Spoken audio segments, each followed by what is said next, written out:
আসসালামু আলাইকুম বন্ধুরা, নতুন ভিডিওতে সবাইকে জানাচ্ছি সাদর আমন্ত্রণ।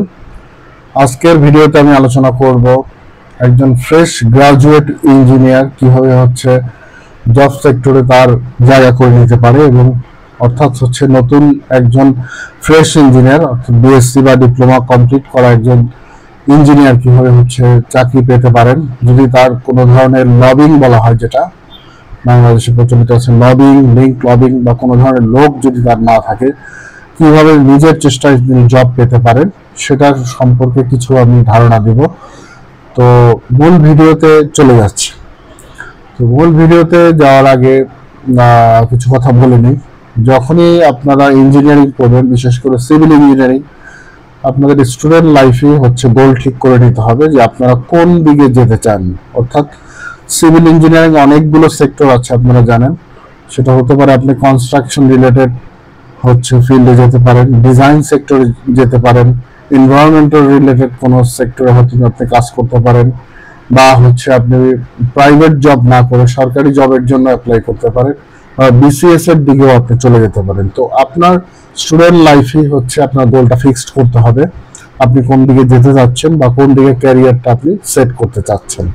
তো আপনার ক্যারিয়ারটা যদি আপনি মনে করেন যে কনস্ট্রাকশন ফিল্ডে আপনি জব করতে চান, এবং এখানে যেহেতু সিভিল ইঞ্জিনিয়ারদের ফিল্ডটা অনেক বড়, বিশেষ করে বাংলাদেশের মতো দেশে এখানে কাজের অনেক স্কোপ রয়েছে, অনেক জব অ্যাভেলেবল রয়েছে, অনেক ধরনের কোম্পানি এখানে কিন্তু কাজ করে থাকে, এবং প্রচুর কিন্তু জব সার্কুলার হয়ে থাকে।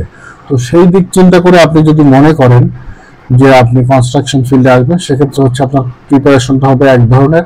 আর যদি মনে করেন আপনি ডিজাইন সেক্টরে থাকেন, সেক্ষেত্রে আপনার প্রিপারেশন হবে অন্য ধরনের। আপনি যদি মনে করেন যে আপনি ডিজাইন সেক্টরে যাবেন, অবশ্যই আপনাকে সফটওয়্যার সম্পর্কে ভালো জানতে হবে, ডিজাইন সফটওয়্যারগুলো শিখতে হবে। হয়তো কোনো সিনিয়রের কাছ থেকে শিখতে পারেন, বা বিভিন্ন ট্রেনিং ইনস্টিটিউট এখন হয়ে গিয়েছে, বিশেষ করে ঢাকায়।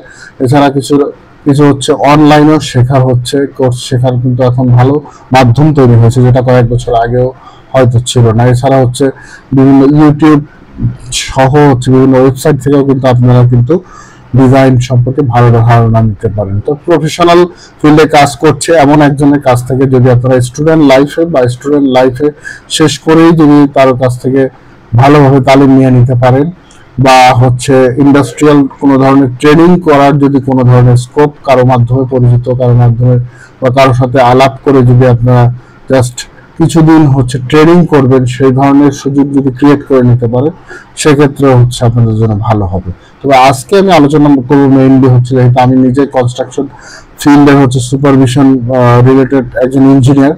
তো কনস্ট্রাকশন ফিল্ডে কিভাবে আপনারা জব পেতে পারেন এবং কি কি বিষয়গুলো জানা দরকার, কি কি বিষয়গুলো সম্পর্কে অবহিত হওয়া দরকার। আমি এর আগে একটা ভিডিও করেছিলাম যে কনস্ট্রাকশন সাইডে জব পেতে একজন সিভিল ইঞ্জিনিয়ার কি কি জানা দরকার, সেখানে জাস্ট শর্টলি কিছু নোট বলা ছিল। আজকে সেটা নিয়ে ডিটেলস আলোচনা থাকবে। তো ডিটেলস আলোচনা হতে আপনি যদি মনে করেন যে একজন সিভিল ইঞ্জিনিয়ার কনস্ট্রাকশন ফিল্ডে কাজ করাটা জরুরি, বাড়ি বানাবেন বা ব্রিজের কাজ করবেন বা রোডের কাজ করবেন, তো আপনার সেই গোলটা যদি থেকে থাকে, তো আপনাকে কিছু প্রিপারেশন নিতে হবে। কারণ আপনি এডুকেশনাল ব্যাকগ্রাউন্ড বা আপনি ইনস্টিটিউশনাল ব্যাকগ্রাউন্ড থেকে যে শিক্ষাগুলো শিখে আসবেন, প্র্যাকটিক্যাল ফিল্ডে গিয়ে দেখবেন আপনার বেসিক্যালি অনেক শিক্ষাই কাজে লাগবে না, এবং নতুন অনেক কিছু আপনাকে জানতে হবে, শিখতে হবে, এবং অনেক কিছুর সাথে আপনাকে মানিয়ে নিতে হবে। তো এই জিনিসগুলো আপনি কোথা থেকে জানতে পারবেন, কিভাবে শিখতে পারবেন? কিছু কনস্ট্রাকশন রিলেটেড কিছু বই এখন বাজারে চলে এসেছে, নীলক্ষেতে গেলেই আপনারা পাবেন। বিশেষ করে বিল্ডিং কনস্ট্রাকশনের উপরে, রোডের উপরেও কিছু বই রয়েছে, কিছু বাংলা বই, কিছু ইংলিশ বই মিক্স আপ রয়েছে। সবকিছু যদি আপনারা কিছু বই কিনে যদি ধারণা নিতে পারেন, যে বিশেষ করে আপনাকে জানতে হবে কনস্ট্রাকশন আপনি কোন ফিল্ডে কাজ করতে যাচ্ছেন। যদি মনে করেন যে আপনি বাড়ি বানাবেন, তো সেক্ষেত্রে আপনার কাজের স্টেপগুলো জানতে হবে, কাজের স্কোপগুলো জানতে হবে, এবং ম্যাটেরিয়ালস আপনাকে চিনতে হবে। এছাড়াও আপনাকে যেটা করতে হবে, আপনারা যারা জব আপনাকে দিয়ে থাকবে, অর্থাৎ এমপ্লয়ার যারা হয়ে থাকবে, তো তারা কিন্তু বেসিক্যালি একজন ফ্রেশ ইঞ্জিনিয়ারকে যখন ইন্টারভিউ নিয়ে থাকে, তখন যে জিনিসগুলো যারা জানতে চায়, তারা বেসিকটা অনেক সময় পরীক্ষা করে। অর্থাৎ শেয়ার ফোর্স বেন্ডিং মোমেন্টের মতো কিছু ডায়াগ্রাম আপনাদেরকে হয়তো আঁকতে দেবে, সেটা জানতে হবে। বেসিক কিছু কাজের এস্টিমেশন আপনাকে শিখতে হবে। সেটা আপনার হচ্ছে কোর্স করেও হতে পারেন। আপনারা জানেন আইবিতেও কিন্তু বিভিন্ন ধরনের কোর্স অফার করে থাকে।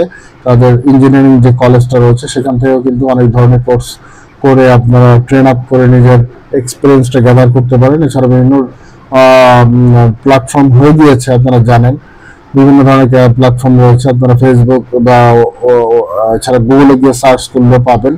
অনলাইন অফলাইনে কিন্তু এস্টিমেশন শেখার বিভিন্ন কোর্স রয়েছে। এস্টিমেশনটা ভালোভাবে শিখতে হবে, ম্যাটেরিয়ালস আপনাকে ভালোভাবে চিনতে হবে, তারপরে কাজের স্টেপগুলো জানতে হবে এবং হচ্ছে কাজের স্টেপগুলোর মাঝে কি কি জটিলতা হতে পারে সেটা হচ্ছে আপনি প্র্যাকটিক্যালি যখন কাজের মধ্যে ঢুকবেন তখন হচ্ছে আপনি ফিল করবেন।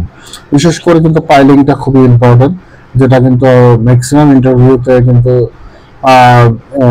নতুন প্রজেক্টের ক্ষেত্রে কিন্তু যারা ইন্টারভিউ নিয়ে থাকেন তারা সিনিয়র ইঞ্জিনিয়ার কিন্তু জিজ্ঞেস করে থাকেন পাইলের কিছু বিষয় আদি। এছাড়া হচ্ছে কিছু এস্টিমেশন আপনাকে করতে দিবে, কিছু ব্রিক ওয়ার্কের ক্যালকুলেশন হয়তো করতে দিবে, বা হচ্ছে সিমেন্ট বালুর কোয়ালিটি সম্পর্কে আপনার কিছু ধারণা থাকতে হবে। তো সবকিছু মিলিয়ে কিন্তু আপনি যদি এই ধারণাগুলো গ্যাদার করতে পারেন, ম্যাটেরিয়ালস এর কোয়ালিটিটা কিভাবে এনশিওর করে, ম্যাটেরিয়ালস গুলো যেটা চিনতে পারেন এবং কোন কোয়ালিটির ম্যাটেরিয়ালসটা ইউজ করা যাবে, কিছু বই পড়লে কিন্তু আপনারা ভালো ধারণা পেতে পারেন। এছাড়া হচ্ছে ইউটিউবে এখন অনেক ধরনের ভিডিও রয়েছে হচ্ছে বেসিক কাজের স্টেপ গুলো সম্পর্কে কিন্তু আপনার বেসিক ধারণাটা হয়ে যাবে আপনি যদি ইউটিউবে সার্চ করে থাকেন। এছাড়া হচ্ছে আপনার প্রতিষ্ঠান থেকে যে ইনস্টিটিউশন থেকে আপনি পড়াশোনা করছেন সেখান থেকে আপনার শিক্ষকরা যদি আপনাকে কোনো ফিল্ডে নিয়ে যায়, কাজের ফিল্ডে নিয়ে যায়, সেখান থেকেও আপনারা কাজের এক্সপিরিয়েন্সটা গ্যাদার করতে পারেন। তো প্র্যাকটিক্যাল এক্সপিরিয়েন্সটা গ্যাদার করাটা খুব জটিল এবং ক্রিটিক্যাল একটা জিনিস শুরুতে মনে হবে, কিন্তু আপনি যখন গ্যাদার করে ফেলবেন, কাজের মজাটা যখন আপনি পেয়ে যাবেন, তখন কনস্ট্রাকশন ফিল্ডে হয়তো আপনি জব করার জন্য অবশ্যই আগ্রহী হবেন।